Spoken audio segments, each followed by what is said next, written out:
नमस्कार दर्शको, लीड महाराष्ट्र या बातमीपत्रात आपले स्वागत आहे। आज आपण नरवाड पंचायत समिती गणामध्ये आहोत आणि नरवाड पंचायत समिती गणामध्ये हनबर वस्ती येथील संत बाळूमामा मंदिरातून आज सकाळच्या प्रचाराची सुरुवात झाली। आज आपल्या बरोबर रुपाली महेश कांबळे या भाजपाच्या अधिकृत उमेदवार आहेत। ते मला सांगा की आपली ही उमेदवारी भाजपकडून आहे आणि आपल्याला मतदारांचा कसा पाठिंबा मिळतोय?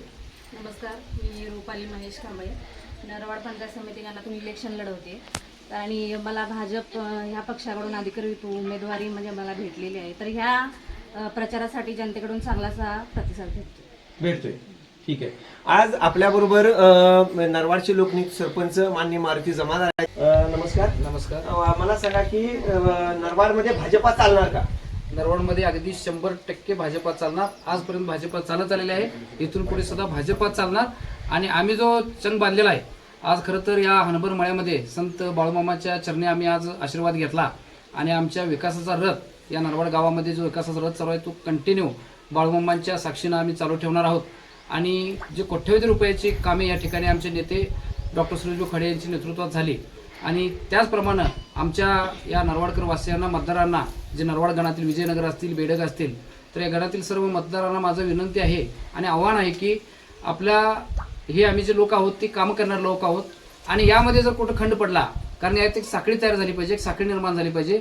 एक सरपंच, पंचायत समितीचा सदस्य, जसे आमदार, महाराष्ट्रात सरकार आपलं आहे, केंद्रात सरकार आपलं आहे, त्यामुळे गोरगरिबीत जर कामं करायची असतील तर ही साखळी तुटता कामा नये आणि जर काही इतरत्र झालं तर त्यामध्ये बिघाड येतो, कारण क्रॉस होतो आणि लोकांचा विकास थांबतो, खुंटतो। त्यामुळे आम्हाला नक्कीच खात्री आहे की लोक विकासाला साथ देतील, विकासासोबत राहतील आणि आमच्या सोबत राहिलेले आहेत लोक, खासदारकी असू दे, आमदारकी असू दे, याही वेळेला आमच्या नरवाडची जनता असेल ती भरपूर मोठ्या प्रमाणात आम्हाला या ठिकाणी मतदान रूपी आशीर्वाद देईल।